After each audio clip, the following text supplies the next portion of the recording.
When you buy a brand or you're loyal to a brand and you become familiar with their product, maybe it's a BMW 3 Series and you buy the E30 and you buy the E36 and you buy all these different models, you get to know which years are the best, and you'd think, oh, they only get better with time, right? No, they don't. Good example is the F-150. And we can look at primarily, we can look at old body style F-150s. I don't know what year that is, probably 1980 to 1996.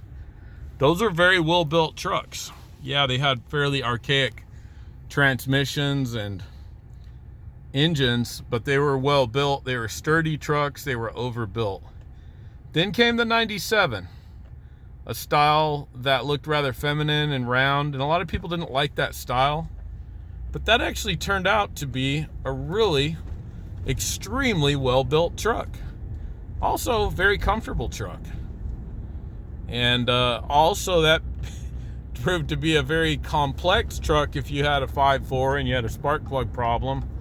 That's not your home mechanic truck. That motor, the 4.6, single overhead cam motor, and the timing belt chain on that, or belt, was rather complex. But that was a great truck, and you could put, a lot of those trucks out there ended up with 300,000 miles on them after the transmissions were changed. Then you fast forward all the way, that went 97 to 03. And then that came to 04, which was a revolutionary look, very cool looking truck. And I think that was a pretty good truck with terrible seats. The actual bucket seat design in that truck was so terrible. I actually owned an 07, which is one of the better ones. The 07 and the 08 were the last 2 years of that design. That seat was so terrible that regardless of how good or not good that truck may have been, and I think that was a fairly reliable truck too. It's a proven engine. They didn't really push the powertrains much on there. That was a great truck. Great looking truck too, actually. That was one of the best looking trucks, I think. Then in 2009, they changed the look a little bit, and in 11, they offered some new powertrains like the 5.0 and the EcoBoost. Man, 11, Ford had a huge launch. They basically redid all the engines, and it was pretty successful. To me, that particular truck, and I'm not a big fan of the 09s and 10s because they had a weird headrest thing where it pushed your head forward. But to me, that body and interior, as far as comfort and layout and controls and ride, had a much longer rear leaf spring. That truck is the best F-150 ever built.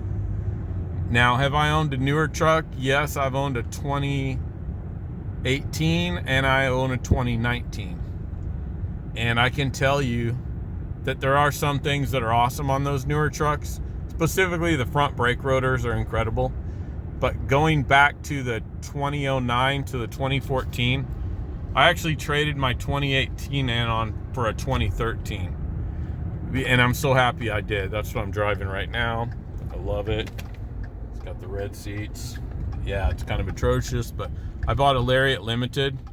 But in my book, that is the highest quality, specifically the 2012 through 2014.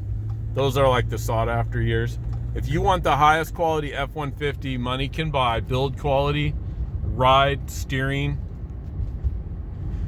yeah, the front brake rotor life is a little bit laughable. You might have to change your rotor out every 3 years.